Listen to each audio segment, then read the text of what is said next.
Hey guys, and welcome back. If you're new here, hi, my name is Liz.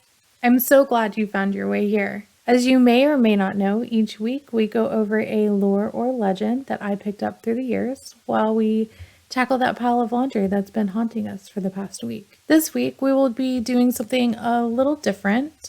As some of you know, my computer decided to become an oversized paperweight earlier this week. After several attempts to bring it back from the dead, I made the decision to upgrade and just move on.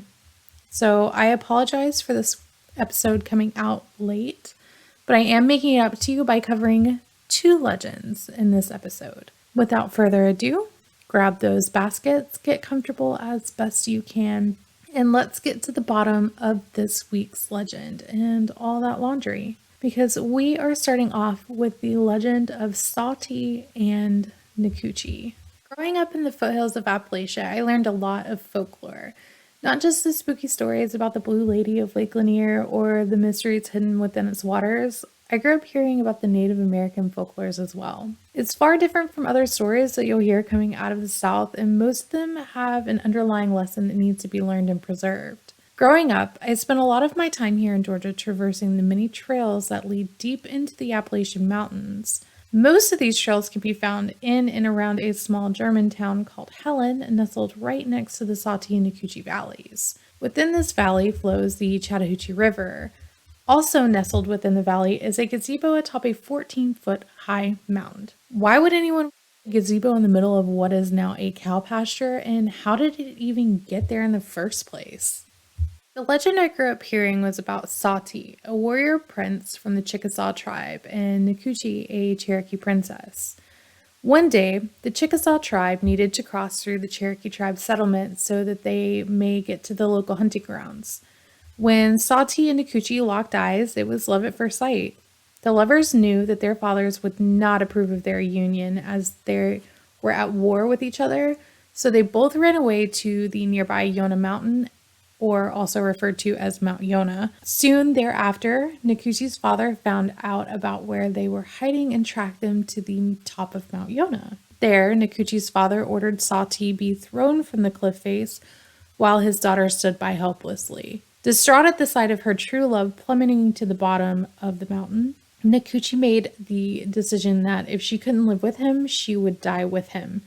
So, like her lover, she too went over the cliff face to spend her days in the afterlife with her one true love. At the base of the mountain, with their bodies all bloody and broken, they managed to pull themselves to each other to embrace one last time before passing on to the next life. The 2 tribe leaders would immediately realize what a grave mistake they had made and would go on to bury them under the mound at the convergence of their valleys. I know, it sounds much like another love story that people have been telling for ages, but the lesson remains the same. I like to believe that love does indeed conquer all and that it can bring even the worst of enemies together. Sadly, this story 'tis but a legend and far from the truth. So where did the mound really come from? Who put it there? And why on earth is there a gazebo on top? Well, friends, I'm sorry to say the truth is far less mysterious or romantic. Part of me is even a little sad that I ruined the magic for myself. But I'd be lying if I said I didn't often wonder what was really hiding under the gazebo.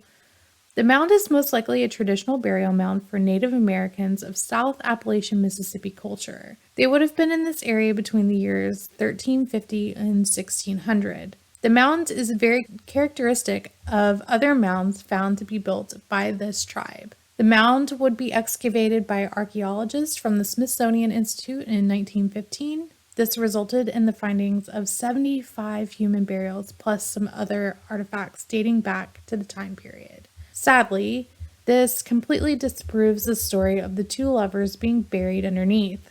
Not saying it isn't true, but they definitely were not buried alone to live out their days together in the great beyond. This is more customary of the tribes living in the area at the time. Okay, Native Americans did build the burial mound as a way to honor their dead, but who on earth put a gazebo atop sacred ground? The answer comes in the form of Captain James H. Nichols, who purchased the property in the late 1800s and would go on to build the surrounding pastures and the farm that still resides there today. Captain Nichols went on to remove the top 2 feet off the mound, thought to originally be about 16 feet high, and decided it was a great idea to plop a gazebo atop it. The sides of the mound are pretty steep, so he must have been extremely determined. To give him the benefit of the doubt, since the excavation by the Smithsonian team didn't begin till 1915, he honestly may not have known what was hiding beneath the mound when he decided that placing a gazebo on top it was the only right answer. Although it is reported that in the 1870s, Captain Nichols was plowing some land on the west side of his property when he started noticing that his plow was pulling up remains along with the soil. In 1893, he would go on to sell the property to Calvin Honeycutt, but he and his family only remained on the property for a short 10 years. At this time, the property would again be sold, and Mr. Lamartine Griffin Hardman, along with his family, would become its new owners. Fun fact about Mr. Hardman, he would go on to serve as the governor of Georgia, elected for 2 terms spanning from 1927 to 1931. The farm would adopt the Hardman name as they have remained the sole proprietors since its purchase. The family have since donated most of Smithscale Woods and the Hardman farm itself so that it may be protected and preserved for future generations to enjoy. It is said that if it weren't for the gazebo being placed atop the mound, that what remains of the mound may not exist today as the Smithsonian wanted to fully excavate the site. Artifacts found during the excavation of 1915 are still available for viewing at the nearby Sautee Nacoochee Center if you ever find yourself in the area. So as you can see, a legend can be told over and over again to the point that it almost has a life of its own. We don't have any knowledge of where the legend came from or how it actually started, other than a mound in a field later to be adorned with a Victorian-style gazebo. Just like with previous generations and other families, this legend had been passed down in my family.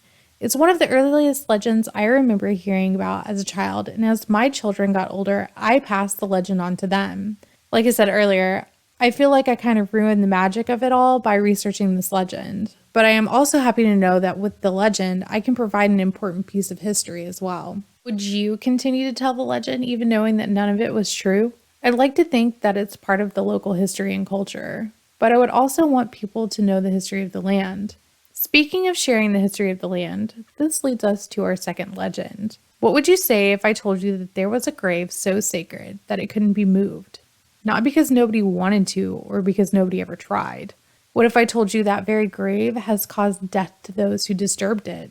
And what if I told you that the legend surrounding the sacred grave has caused believers to provide offerings to appease the soul resting there? All of these things really did happen and are still happening to this day. This is the legend of Stonepile Gap. The legend begins with Princess Trahlyta. Born in 1740, she was a Native American that belonged to the Cherokee tribe. She resided in the foothills of the Appalachian Mountains near what is now Dahlonega, Georgia. The legend states that the local medicine man advised Trahlyta to drink from the Fountain of Youth every day as it would provide her with exceptional beauty and keep her youthful. She was known to have had many suitors asking to court her, but all of them would be denied. A fellow Cherokee native by the name of Wasaga had also requested to court Trahlyta, but he too would be denied as she had no interest in him at all. He didn't exactly know how to handle rejection and decided that he was going to kidnap her and hide her deep within the mountains, far from the village that she called home. As time passed, Trahlyta grew more and more homesick. She would beg Wasaga to return her to the Fountain of Youth so that she may drink from its waters and replenish its magical properties. Wasaga rejected her pleas just as she had rejected his courtship. Without her daily intake from the fountain and being so far from her village, Trahlyta grew weaker and weaker. This would result in her passing in 1834. She was 93 years old. As the legend goes, Trahlyta's final wish was to be buried in the very forest she had been taken from all those years ago. Today, a historical marker adorns the site where she was laid to rest. The marker reads, "A custom arose among the Indians and later the whites to drop stones, one for each passerby, on her grave for good fortune." When I last visited Stonepile Gap in July of this year, the pile of stones were easily 5 to 6 feet high. After checking local geography, it is likely that Coal Mountain was where Trahlyta called her home. This would mean that her Fountain of Youth was very likely Porter Springs. Later in the 1800s and well into the 1990s, a resort community was created for those who believed that the waters had healing and medicinal properties. Today, Princess Trahlyta's grave can be found in the middle of the road, and I mean that quite literally, as it sits at the intersection of Highway 60 and Highway 19. As I stated earlier, it has become quite the tradition for travelers to leave a stone for good luck. But to those who dare to remove a stone from the sacred pile, only bad luck is to be had. The curse would prove to be true when, on 2 separate occasions, construction crews tried to relocate the stone pile to make way for expansions of the roadway. On both occasions, a crew member would die in a mysterious accident. I would say that I do indeed believe in the legend behind this sacred monument, because back in July, when a couple of friends had come down to visit, I dared one of our friends to take a rock if I were to drive them to the pile. Once we happened upon the spot, I didn't stay long enough for anyone to get out and test the theory of what befalls someone who removes a stone.